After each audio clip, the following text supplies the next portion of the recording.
बोलिए श्री सदगुरुदेव भगवान की जय। श्री गुरु चरण सरोज रज निज मन मुकुर सुधार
प्रेम के साथ 2 बार भगवान नाम संकीर्तन और उसके बाद जैसी प्रभु इच्छा थोड़ी देर भगवान की कथामृत का हम लोग आस्वादन करेंगे। तो पहले भगवान नाम संकीर्तन। हरे राम राम राम सीता राम राम राम। हरे राम राम राम सीता राम राम राम। हरे राम राम राम सीता राम राम राम। हरे राम राम राम सीता राम राम राम। हरे राम राम राम सीता राम राम राम। हरे राम राम राम सीता राम राम राम। हरे राम राम राम सीता राम राम राम। हरे राम राम राम सीता राम राम राम। हरे राम राम राम सीता राम राम राम। हरे राम राम राम सीता राम राम राम। हरे राम राम राम सीता राम राम राम। हरे राम राम राम सीता राम राम राम। हरे राम हरे राम हरे राम राम राम सीता राम राम राम। हरे राम राम राम सीता राम राम राम।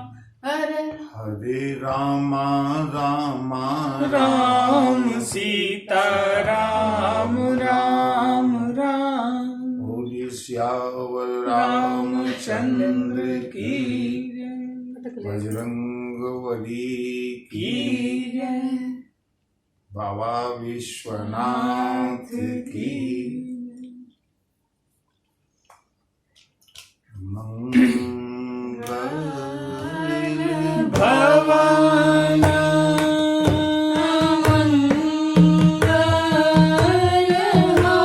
मंगलहारी मंगल भवन अमंगलहारी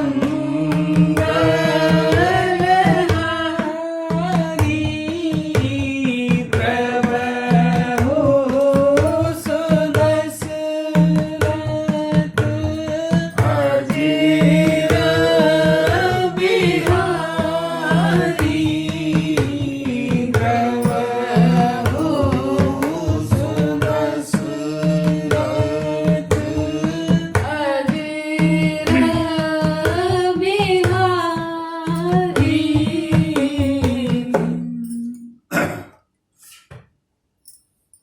पहले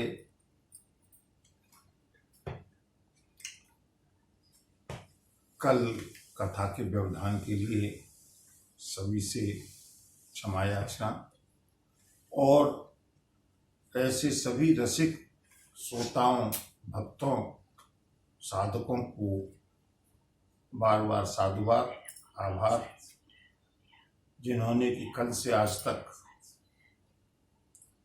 सैकड़ों फोन और मैसेज के द्वारा मेरे स्वास्थ्य को जानने की चेष्टा की है।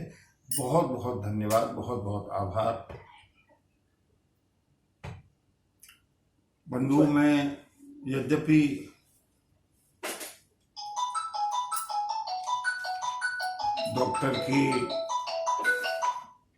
डॉक्टर्स की ओपिनियन के मुताबिक अभी मैं पूरी तरह स्वस्थ नहीं हूं शारीरिक रूप से,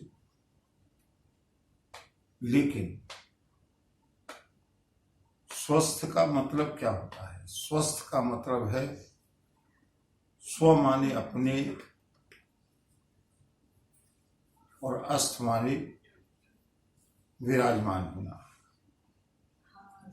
स्व अस्त का मतलब है जो अपने स्वरूप में, अपने आप में संतुष्ट है, प्रसन्न है, वो स्वस्थ है। शरीर का छोटा मोटा गलना, आगे बढ़ना, रोगी निरोगी होना, ये तो जब तक शरीर है चलता रहेगा। जब दुनिया का कोई काम नहीं रुकता तो केवल एक प्रभु कृपा और प्रभु सत्संग और प्रभु कथा को ही क्यों हम विश्राम दें। और जहां तक विश्राम का प्रश्न है, मुझे तो विश्राम प्रभु कथा में मिलता है।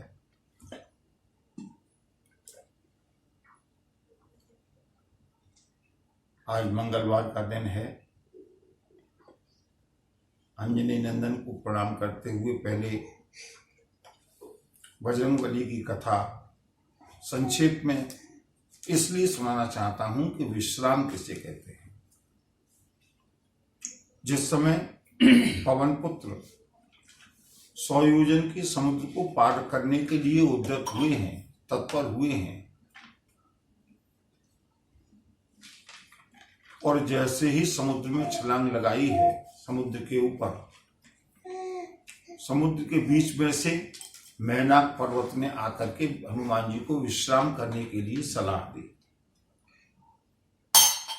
लेकिन हनुमान जी ने वहां पर एक जो अपना संकल्प व्यक्त किया, हनुमान ते परसा, सुंदरकांड सभी लोग पढ़ते हैं, कर पुण्य कीन प्रणाम।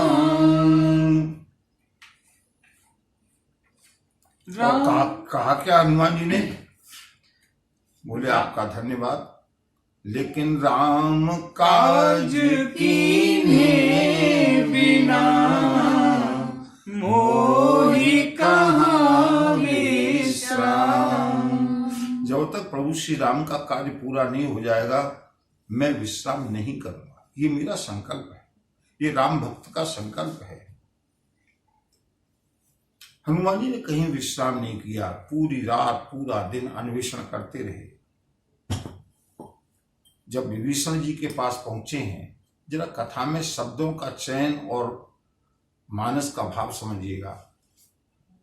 विश्राम किसे कहते हैं? हनुमान जी ने कहा, मोह कहाँ विश्राम, मुझको विश्राम मैं विश्राम ले ही नहीं सकता। विश्राम शब्द आगे जब विभीषण जी के पास पहुंचे हैं, प्रभु चर्चा, प्रभु कथा, प्रभु सत्संग प्रारंभ हुआ, तो गोस्वामी जी लिखते हैं कि यही विधि कहत राम गुण ग्राम, पावा निर्वाच विश्राम।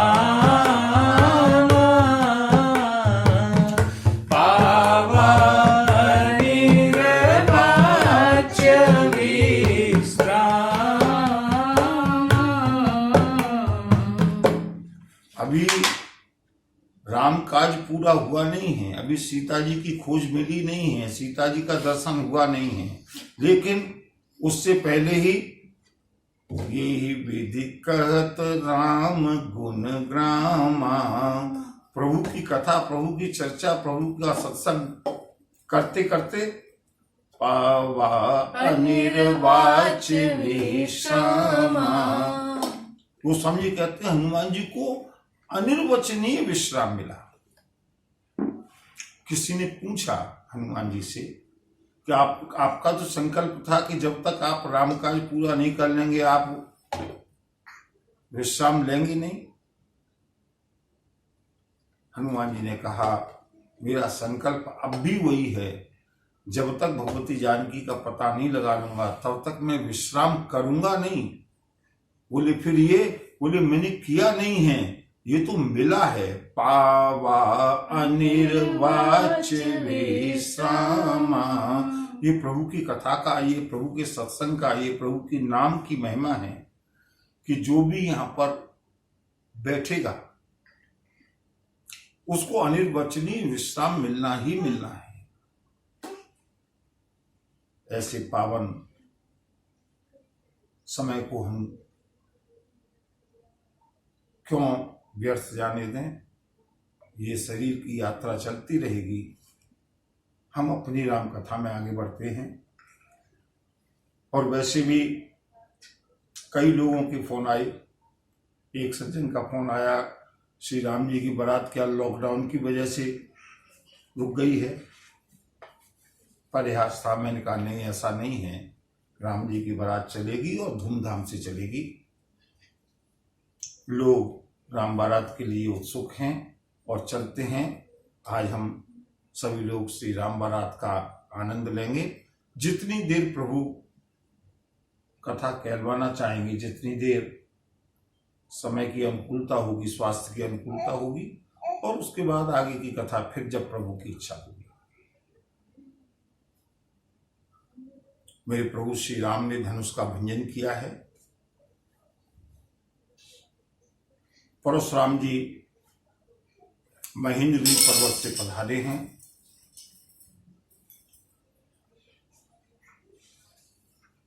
बेटी जानकी को अखंड सौभाग्यवती होने का आशीर्वाद मिल चुका है।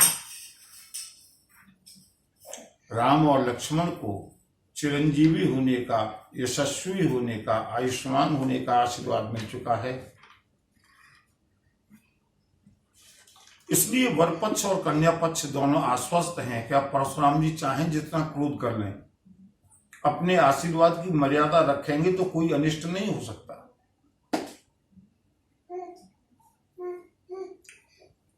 महाराज जनक से पूछा है परशुराम जी ने, इतनी भीड़ क्यों है? समाचार ज्ञात हुए। महर्षि परशुराम को बड़ा क्रोध हुआ। अरे मूढ़ जनक, जिसने भी इस धनुष को तोड़ा है उसको अलग कर दे, वरना मैं तेरे पूरे राज्य को पलट दूंगा। बंधुओं, क्रोध में विवेक कितना लुप्त हो जाता है। अभी अभी बता के चुके हैं महाराज जनक, श्री राम के विषय में परिचय हुआ है, भगवती जानकी के विषय में परिचय हुआ है, वरमाला पहने हुए हैं, स्पष्ट है कि शिव धनुष किसने तोड़ा है। लेकिन परशुराम कहते हैं, कहु जड़ जनक धनुष की तोरा सो बिले गाओ। उसको अलग कर दो।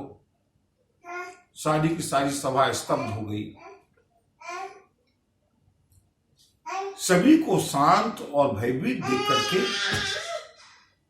मेरे प्रभु श्री राम बिना किसी हर्ष और विषाद के भगवान परशुराम के समक्ष बोलना प्रारंभ करते हैं। नाथ शंभु धनु भंजने हारा, होई रही को एक दास तुम्हारा।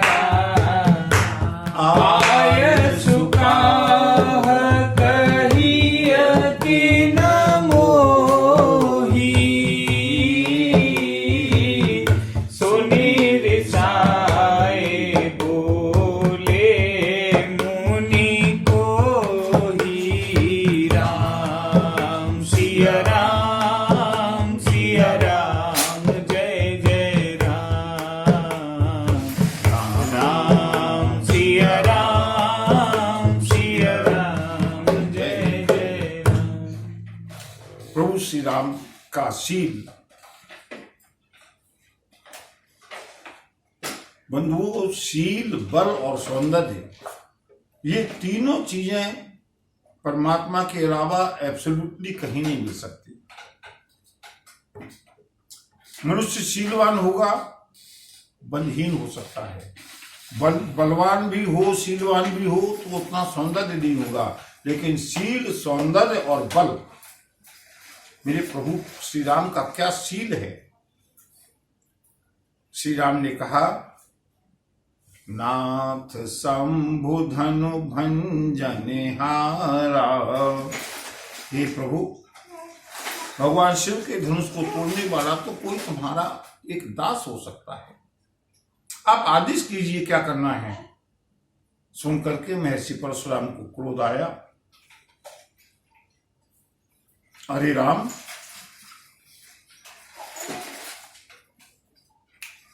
सेवक वो होता है जो सेवा करता है। बंधु, परशुराम जी का लखनलाल जी से और श्री राम से बड़ी सभा में बहुत देर तक संवाद हुआ है। अगर उस प्रकरण में हम जाएंगे तो फिर राम बारात हमारी खड़ी की खड़ी रह जाएगी।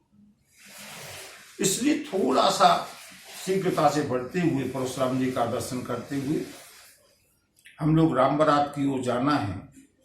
लक्ष्मण जी ने चढ़ाने का प्रयास किया। लखन कहा हंसी हमरे जाना, सुनहु देव सब धनुष समाना, छुअत टूट रघुपति न दोषु,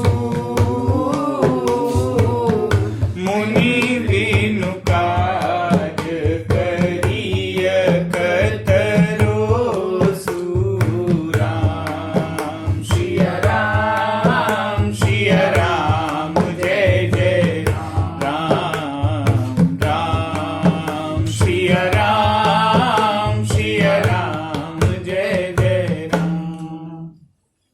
लक्ष्मण जी ने हंस करके कहा, ब्राह्मण देवता, हमने तो बचपन में बहुत सारी धनुषियां खेल खेल में तोड़ दी हैं, लेकिन आपने तो कभी इतना क्रोध नहीं किया। परशुराम को क्रोध आया। अरे मूढ़, धनु ही सम त्रिपुरारि धनु, क्या उन छोटे छोटे धनुषों के समान ही भगवान शिव का धनुष है। लक्ष्मण जी ने कहा, गुरुदेव, हम तो यही जानते हैं, सुनहु देव सब धनुष समाना। और मेरे प्रभु श्री राम ने तो, मेरे भैया श्री राम ने तो उसको तोड़ने का प्रयास भी नहीं किया। छुअत ही टूट न रघुपति दोषु। परशुराम जी का क्रोध बढ़ता है। अरे क्षत्रिय बालक, तुम मुझको जानता नहीं है। लक्ष्मण जी कहते हैं, गुरुदेव, भृगु सुत समुझ जनेऊ बिलो की, जो कछु कहु सहु रिस रोकी। टिट फॉर टैट, ये लक्ष्मण जी का सिद्धांत है। अगर चाहे कोई ब्राह्मण है, चाहे कोई गुरु है, अगर इनके प्रभु के विषय में जरा भी कुछ कहता है, लक्ष्मण जी से सहन नहीं होता।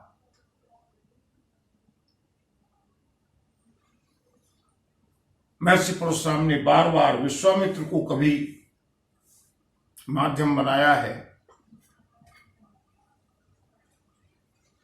अपने बल की प्रशंसा की है। तू मुझको जानता नहीं।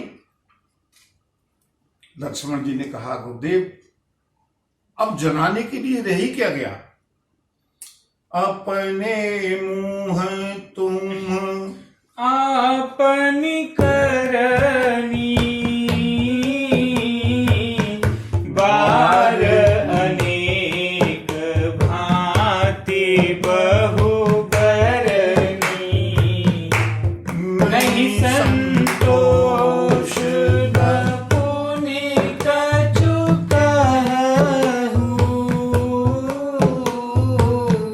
जनि ऋषरो की दुसह दुख सहू राम सिया राम जय जय राम राम सिया राम जय जय राम। ये राम और लक्ष्मण में अंतर है।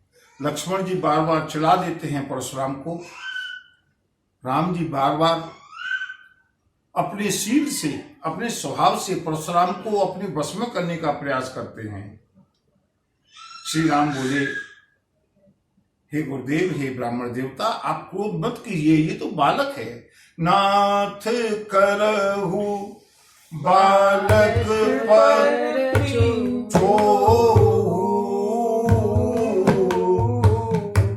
सूद दूध मुख करियन को राम सिया राम जय जय राम सिया राम जय जय राम। श्री राम ने कहा, गुरुदेव, ये तो दूध मुहा बच्चा है आपके सामने, आप इसके ऊपर क्रोध क्यों करते हैं? राम बचन सुन कछुक जुड़ाने। परशुराम जी को थोड़ी सी शांति मिली, लक्ष्मण जी ने फिर कुछ कह दिया। हे महर्षि, आप खड़े खड़े इतनी देर से जो अपना फरसा दिखा रहे हैं, इससे आपका धनुष जुड़ने वाला तो नहीं है। टूट चाप नहीं जुड़ई रिसाने बैठी हुई यही पाव पिराने राम सिया राम जय जय राम राम सिया जय जय राम। आप बैठ जाइएगा, बैठने से आपका क्रोध शांत होगा। बंधुओं, यहाँ पर गोस्वामी जी ने एक दो चौपाई बड़े मतलब की लिखी। लक्ष्मण जी के क्रोध से पहले ही जनक जी संकोच में हैं, और जब बार बार लक्ष्मण जी उकसाते हैं तो जनक जी को भी लगा, बोलत लख नहीं जनक डेराही। जनक जी डर गए। मष्ट करहु अनुचित भल नाही। अब ज्यादा बोलना उचित नहीं है, शांत हो जाना चाहिए। और केवल जनक जी ही नहीं, श्री राम की भाषा को सुनकर के परशुराम को थोड़ी शांति मिलती है। तो सारे जनकपुर वासी जैसे ही लक्ष्मण बोलना शुरू करते हैं तो थर थर कांपहि पुर नर नारी, छोट कुमार कोट बड़ भारी। राम सिया राम जय जय राम। राम सिया राम जय जय राम। लक्ष्मण जी ने कहा, गुरुदेव, अगर कोई उपाय हो तो आप बताइए, मैं इस धनुष को जुड़वा दूं। परशुराम जी की आग लग गई। अरे सुनो जनक, विश्वामित्र, इस छोटे लड़के को मेरे सामने से अलग हटा दो, वरना फिर मत कहना कि मैंने एक क्षत्रिय का वध और कर दिया। बेग करहु किन आँखिन ओटा। इसको मेरी आंखों से दूर कर दो, वरना अभी इसका वध होने वाला है। लक्ष्मण जी ने कहा, महर्षि, मूंदहु आंख कतंकु नाही। अरे अपने नेत्रों को बंद कर लीजिएगा ना, आपके सामने से पूरी सृष्टि ही अदृश्य हो जाएगी। मेरे प्रभु श्री राम ने पुनः शांत करने का प्रयास किया बंधुओं, लेकिन अब परशुराम अपना विवेक इस हद तक खो बैठे कि स्वयं प्रभु श्री राम के ऊपर क्रोधित होने लगे। अरे राम, बंधु कहि सकटु सम्मत तोरे, पूछल विनय कर से कर करु परितोष मोर संग्रामा, नाही तछाड़ कहाओ रामा। राम सिया राम सिया राम जय जय राम, राम सिया राम सिया। राम जय जय राम। अरे राम, तेरी ही सम्मति से तेरा छोटा भाई बार बार मुझको चिढ़ा रहा है। तहु बंधु संबाम, तू भी अपने छोटा भाई जैसा टेढ़ा है, ऊपर से सीधा दिखाई देता है। या तो मेरे साथ युद्ध कर या राम कहलाना छोड़ दे। मेरे प्रभु श्री राम ने कहा, ब्राह्मण देवता, मैं राम कहलाना छोड़ दूं, मेरा नाम तो बहुत छोटा है। राम मात्र लघु नाम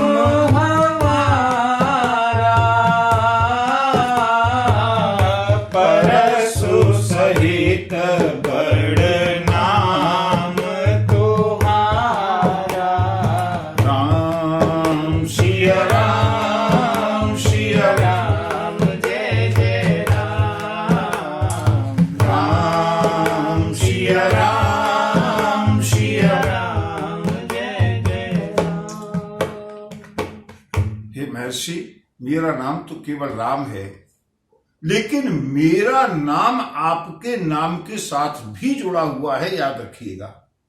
परसु सहित, अगर मेरा नाम हट जाएगा तो आपका नाम भी परशुराम नहीं, केवल परशु रह जाएगा, क्योंकि राम अगर हट गया, अगर जीवन में से राम हट गया।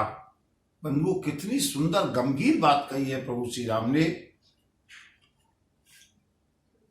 सुनो, आप अपने आप को बहुत बड़ा योद्धा समझते हैं ना परशुराम, तो सुनिएगा, अगर राम हटा दिया तो परशु का भी कोई महत्व नहीं है। जीवन में प्रत्येक चीज का महत्व केवल तब तक है जब तक राम साथ में है, और जिस समय राम विदा होता है उस समय तो फिर केवल राम नाम सत्य रह जाता है। उस समय बंधुओं, ये जो शरीर है, ये जो संबंध हैं, ये जो चाचा ताऊ नाना मामा फूफा भाई कौन कौन से संबंध हैं, सारे संबंध खत्म हो जाते हैं राम के हटते ही। और उसके बाद ये शरीर नहीं रहता, ये भाई नहीं रहता, फिर इसका नाम तो केवल अर्थी हो जाता है। मैंने अर्थी का अर्थ पहले भी बताया था। अर्थी का अर्थ है ये शरीर एक रथ है, इस रथ को जो राम चला रहा है, जैसे ही वो रथी चला जाता है तो इस शरीर को रथी विहीन अर्थात अर्थी कहते हैं। इसलिए हे गुरुदेव, मेरा नाम तो बहुत छोटा है, लेकिन अगर मेरा नाम हट जाएगा तो महत्व आपका भी कुछ नहीं रहेगा। सुनी मृदु गूढ़ वचन रघुपति के, उगरे पटल परशुधर मति के। राम रमापति कर धन खेचहु मीटरि मोर संदेहु। राम सिया राम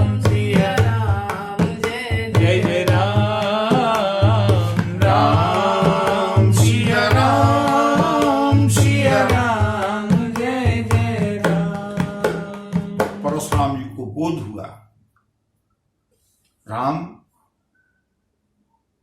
मेरे पास 2 धनुष थे, एक शिव धनुष था जिसका भंजन हो चुका है, और मुझको यह मालूम है कि शिव धनुष का भंजन सिवाय नारायण के कोई कर नहीं सकता। मेरे पास ये दूसरा धनुष भगवान नारायण का है, इस धनुष को भी आप अपनी ओर आकर्षित कीजिएगा, इसकी भी प्रत्यंचा चढ़ाइएगा। और जैसे ही उस धनुष को दिया है, परशुराम के नेत्र खुल गए, बार बार क्षमा याचना करने लगे। जय रघुवंश बनज बन भानु, गहन दनुज कुल दहन कृशानु। कही जय जय जय रघुकुल केतु, और रघुपति गए बनहि तप हेतु। प्रभु की जय जयकार करके महर्षि परशुराम फिर से पर्वतों के लिए गमन करते हैं। और बंधुओं, जिन परशुराम से सारे राजा भयभीत थे, जब वही क्षमा याचना करके लौट गए, अब जितने भी कुटिल राजा थे वे भयभीत हो गए, अंडरग्राउंड हो गए। जहां तह कायर गवहीं पराने, महर्षि परशुराम का पराभव हुआ। और इसके आगे प्रभु श्री राम के संस्कारों की कथा सुनिएगा बंधुओं। अब हम राम बारात की ओर बढ़ते हैं। क्या कथा सुनाएं, क्या श्री राम के संस्कार हैं। जिस समय परशुराम जी का जाना हुआ, परशुराम जी के जाते ही महाराज जनक ने आकर के विश्वामित्र जी से कहा, गुरुदेव आगे के लिए क्या क्या है। महर्षि विश्वामित्र ने कहा, सुनो राजा जनक, टूटत ही धनु भयउ विबाहु, सुर नर नाग विदित सब काहू। ये तो पहले से सबको मालूम था कि धनुष टूटेगा विवाह होगा। धनुष टूट गया, विवाह हो गया। आगे क्या करना है, बोले श्री राम की जैसी इच्छा हो। महाराज जनक, सतानंद, विश्वामित्र सब श्री राम की ओर देखते हुए, राम धनुष भंग हो गया, वरमाला हो गई, विवाह का कार्यक्रम प्रारंभ किया जाए। धन्य है मेरे राम। श्री राम ने कहा, गुरुदेव आपकी आज्ञा पालन करने के लिए मुझे धनुष भंग करना पड़ा। धनुष भंग हो गया। महाराज की प्रतिज्ञा के अनुसार विवाह होना निश्चित हो गया, लेकिन यह कहना कि विवाह संपूर्ण हो गया, इस बात को राम की संस्कृति मानने को तैयार नहीं है। क्यों? क्योंकि इस शरीर के ऊपर मेरे माता पिता का अधिकार है, मेरे 2 भाई हैं उनका अधिकार है, मेरी प्यारी अयोध्या की प्रजा का अधिकार है। गुरुदेव आपकी आज्ञा का पालन मैंने किया। अब आगे जिस तरह से संस्कारित विवाह हो सके आप वो आज्ञा कीजिएगा। विश्वामित्र धन्य धन्य हो गए, तुरंत आज्ञा दी है महाराज जनक को। राजन, दूत अवधपुर पठबहु जाई, आनहि नृप दशरथ ही भुलाई। राम सिया राम सिया राम, जय जय राम। राम सिया राम सिया राम, जय जय राम। राजन, राम केवल बलवान नहीं है, राम केवल शीलवान भी नहीं है, राम केवल सौंदर्यवान भी नहीं है, राम संस्कारवान है। इसलिए जब तक महाराज दशरथ अपने दलबल के साथ नहीं आ जाएंगे, राम विवाह नहीं करेंगे। इसलिए शीघ्रता से अयोध्या के लिए दूतों को भेजो। महाराज जनक ने तुरंत दूतों को अयोध्या के लिए प्रस्थान कराया है और इधर पूरे जनकपुर में विवाह की तैयारियां प्रारंभ हुई हैं। और बंधुओं, उधर दूत पहुंचे हैं महाराज दशरथ के दरबार में। पहुंचे दूत रामपुर पावन, हर से नगर बिलो की सुहावन, भूप द्वार दिन खबर जलाई, दशरथ नृप सुने लिए बुलाई। राम सिया राम जय जय राम, राम सिया राम जय जय राम। महाराज दशरथ के राजमहल के बाहर पहुंचे हैं दूत। महाराज दशरथ के लिए समाचार भेजा जनकपुर से। महाराज जनक के दूत आए हैं। तुरंत महाराज दशरथ ने अंदर बुलाया है, सम्मान के साथ प्रणाम करके दूतों ने पत्रिका दी है।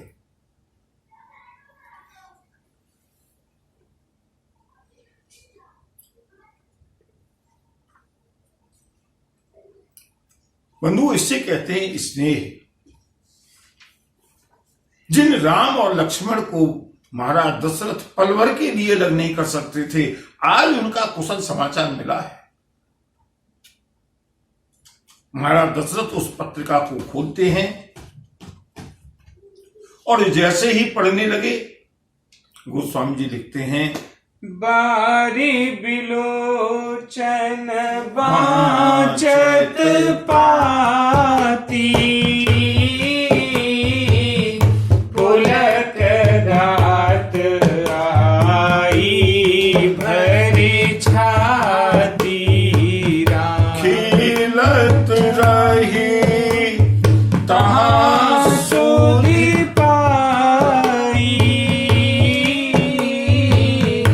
आए भरत सहित हित भाई, राम सिया राम जय जय राम, राम सिया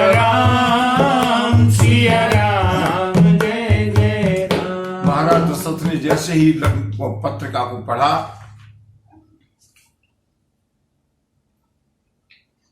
चक्रवर्ती सम्राट महाराज दशरथ को विदेह राज जनक का प्रणाम स्वीकार हो। महाराज संपूर्ण वृत्तांत लिख करके सुनाया है। बार बार महाराज दशरथ उस पत्रिका को पढ़ते हैं और उसी समय श्री राम के अभिन्न रूप भरत और शत्रुघ्न आए हैं। उन्होंने पूछा, पिताश्री कहां से पत्र आया है? महाराज दशरथ ने कहा, बेटा तुम्हारे भैया श्री राम की कुशल समाचार का पत्र है। गदगद हो गई भरत। कुशल प्राण प्रिय बंधु आहि कहो के ही देश, सुनि स्नेह साने बचन, बाची बहुरी नरेश।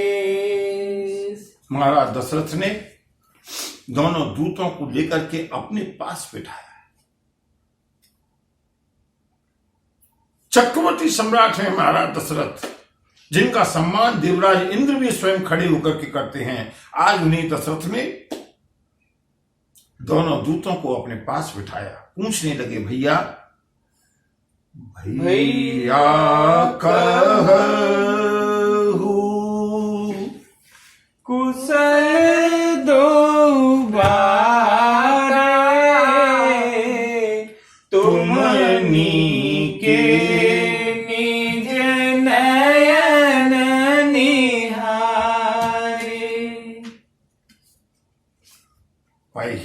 चाहने हूँ तुम कहो सुभाऊ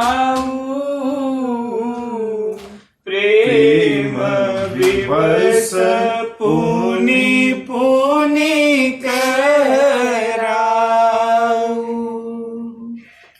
जा दिन ते मुनि गए लवाई तब ते आज साची सुधि पाई कहु विदेह कवन विधि जाने सुनि प्रिय वचन दूत मुस्कानी। श्री राम ने धनुष का भंजन कर दिया। श्री राम के प्रभाव को सब जान गए। मैंने कहा था ना, सभी कथाओं में केवल प्रभु का प्रभाव और स्वभाव। प्रभाव तो सबने देख लिया। महाराज दशरथ प्रभाव के बारे में नहीं पूछ रहे। महाराज दशरथ ने दूतों को अपने पास बिठाया और महाराज दशरथ को प्रभाव से भी ज्यादा अपने लाडले राम के स्वभाव के ऊपर विश्वास है। भैया पहचाने हूं तुमने पहचान तो लिया था ना? दूत मुस्कुराने लगे। अरे नहीं, बताओ ना, अगर पहचान लिया था तो बताओ मेरे राम का स्वभाव।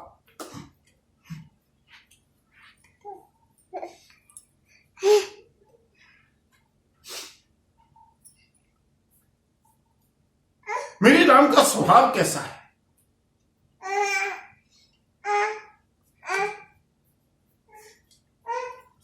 पहचाने हूं तुम कहो सुभाऊ।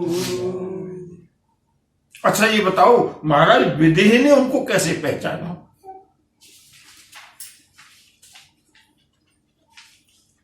दूतों ने कहा, महाराज सूर्य को दीपक लेकर के नहीं पहचाना जाता।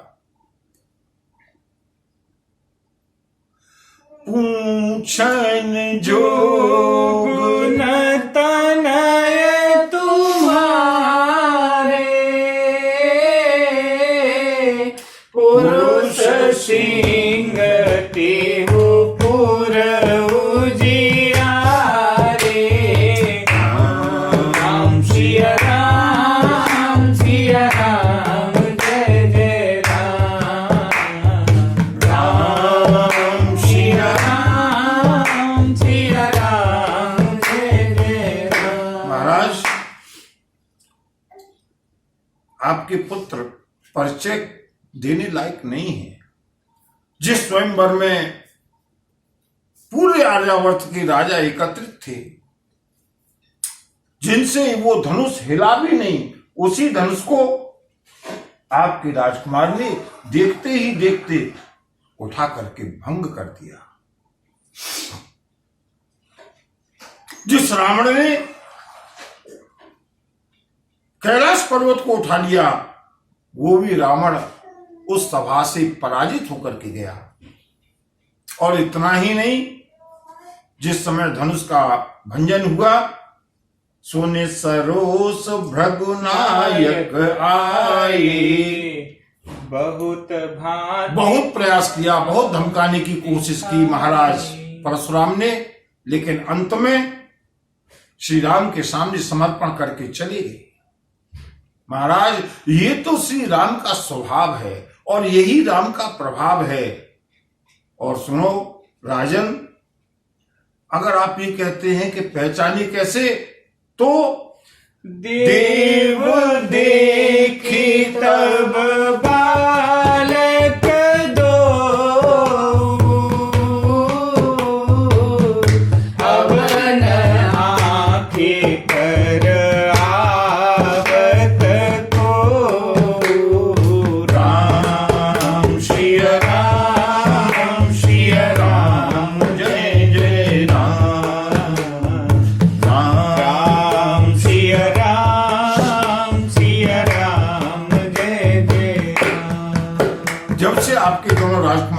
देखा है ना, तब से अब किसी को देखने की इच्छा ही नहीं है।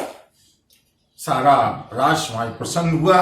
दूत है ना, दूतों को न्यौछावर दिया जाने लगा। लेकिन ये मिथिला के दूत हैं। हाथ कानों पर हाथ रख करके, नहीं महाराज, हम कन्या पक्ष के हैं, वैदेही हमारी बिटिया हैं, हम आपके यहां से न्यौछावर नहीं दे सकते।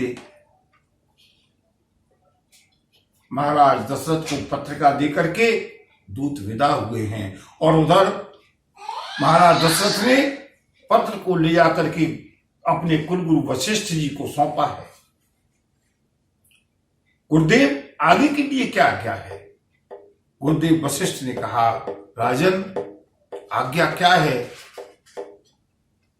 आमंत्रण आया है, श्री राम बिना तुम्हारे विवाह करेंगे नहीं, इसलिए महल में समाचार भिजवाओ, सारी महारानियों को समाचार विदित कराओ और पूरे अयोध्या में ढंढूरा पिटवा दो। श्री राम की बारात प्रस्थान करने वाली है। महाराज दशरथ ने कहा, गुरुदेव आप मुहूर्त बताइए। गुरुदेव वशिष्ठ ने कहा, राजन मुहूर्त मत निकलवाया करो। जिस समय शुभ कार्य के करने के लिए अपने मन में उमंग हो, वही मुहूर्त है। मुहूर्त अगर निकलवाना है ना, तो गलत काम के लिए निकलवाओ। मुझे मर्डर करना है, कौन सी तिथि अच्छी रहेगी? मुझे बेईमानी करनी है, कौन सी तारीख अच्छी रहेगी? मुझे किसी से लड़ाई झगड़ा करना है, कौन सा दिन अच्छा रहेगा? कभी किसी ने इस चीज के लिए मुहूर्त निकलवाया? नहीं।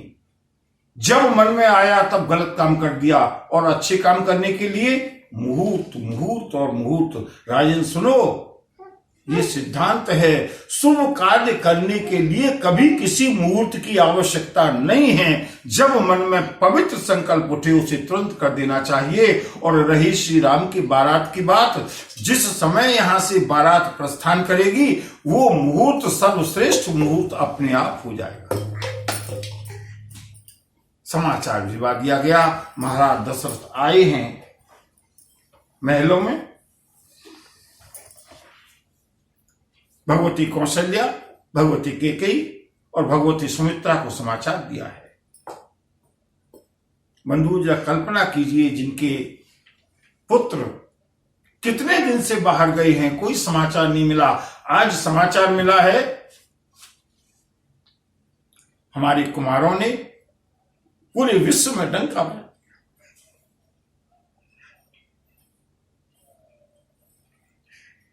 प्रसन्न हो गई माताएं। महाराज से कहा, अब आप विलंब मत कीजिएगा, हमारी भी आंखें तरस गई हैं बुढ़ापे में बहुओं को देखने के लिए। कम से कम एक बहू तो आए, श्री राम का विवाह करने के लिए बारात ले जाने की तैयारी कीजिएगा। और बंधुओं, महाराज दशरथ ने अनाउंसमेंट किया है, ढिंडोरा पिटवाया है, जिस किसी को श्री राम की बारात में चलना हो, वो कल प्रातःकाल ही अयोध्या से बारात प्रस्थान करेगी। बंधुओं, श्री राम के जो समवयस्क थे, उनका जाना तो उचित है। कैसे रह पाएंगे बिना राम के? सारे के सारा युवा वर्ग तैयार हो गया। बच्चों के लिए कौतूहल होता है, बच्चे तैयार हो गए। और एक बात बताऊं, विवाह में बारात में जाने का शौक सबसे ज्यादा बड़े बूढ़ों को होता है।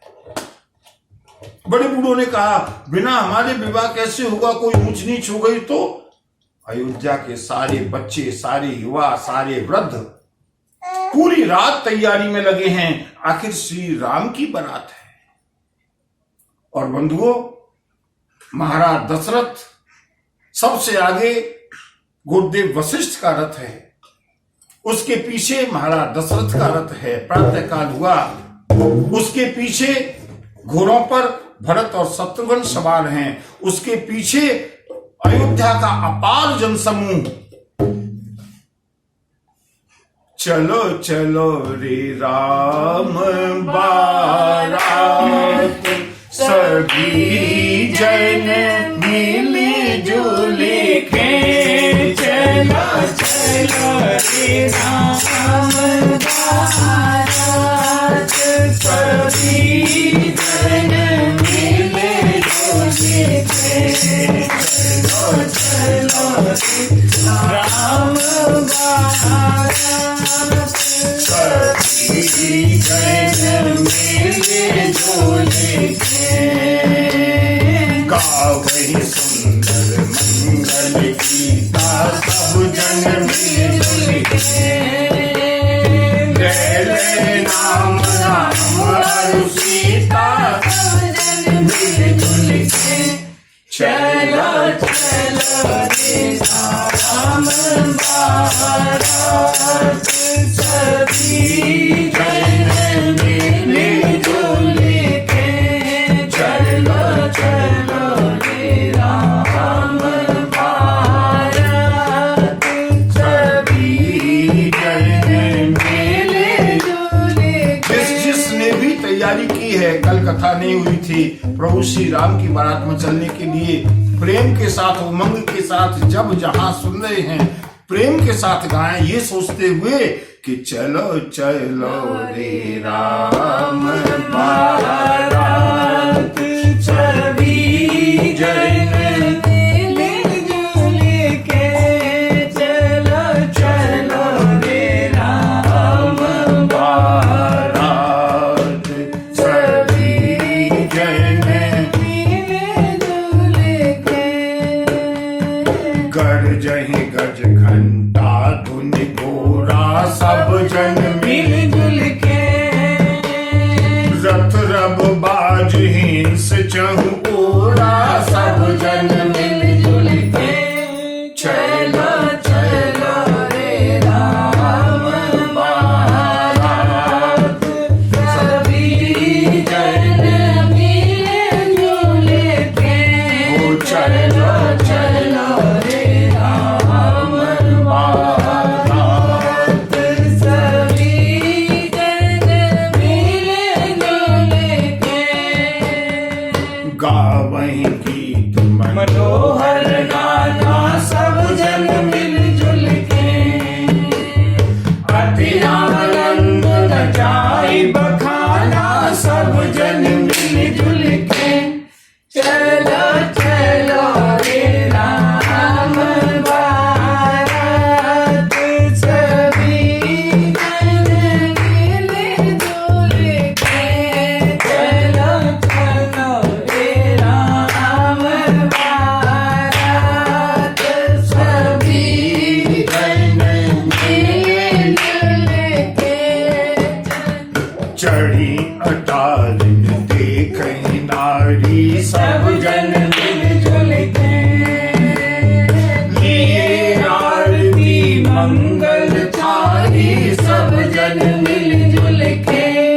चलो चलो रे राम बारात, सभी जन मिल जुल के। माताएं अट्टालिकाओं के ऊपर, अटारियों के ऊपर, सज्जों के ऊपर चढ़ चढ़ करके पुष्प वर्षा करती हुई, आरती उतारती हुई, और सबसे आगे गुरुदेव वशिष्ठ, उसके पीछे महाराज दशरथ, उसके पीछे भरत और शत्रुघ्न कुमार, उनके पीछे मंत्री सुमंत्र, और उसके पीछे अयोध्या का अपार जनसमूह।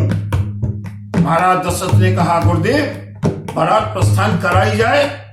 गुरुदेव वशिष्ठ ने शंख लिया और जैसे ही शंखनाद किया, चलो चलो रे राम बारात, सभी जन मिल जुल के। चलो चलो रे आयस पाई, सब जन मिल जुल के। चले मई पति शंख बजाई, सब जन मिल जुल के।